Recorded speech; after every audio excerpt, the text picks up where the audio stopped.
Maka selanjutnya Daud merinci lebih jauh. Mengapa kita harus memuji Tuhan? Ya, ada beberapa alasan yang dikemukakan di situ.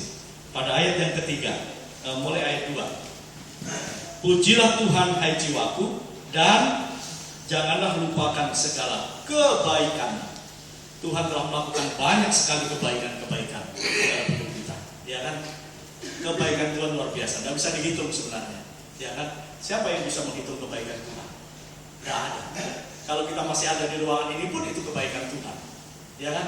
Kalau tidak mungkin. Ya kan? Tidak mungkin.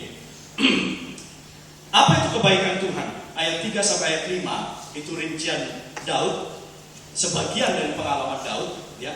Yang pertama, jangan lupakan segala kebaikannya, karena Dia yang mengampuni segala kesalahanmu. Dia yang mengampuni segala dosamu.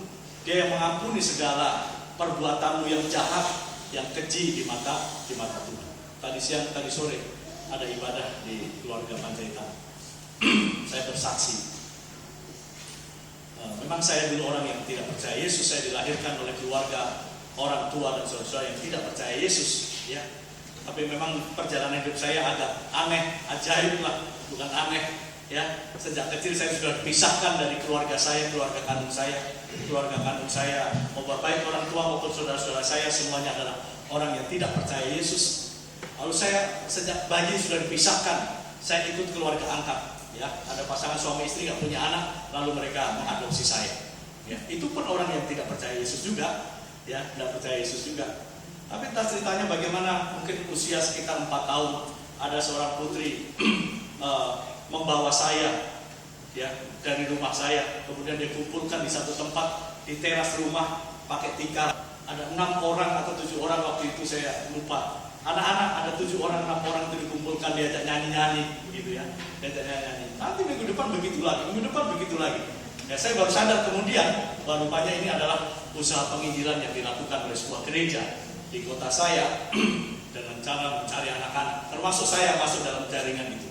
Saya masuk ke dalam jaringnya Tuhan, dan akhirnya melalui itu saya ke gereja, terus-menerus ke gereja. Meskipun perjalanannya panjang, ya, meskipun saya ke gereja, tapi saya bergumul. Oleh karena kalau di gereja saya diajak untuk percaya Yesus, kalau mau masuk surga percaya Yesus, tapi kalau ke rumah mau selamat, ya lakukan yang lain, ya kan?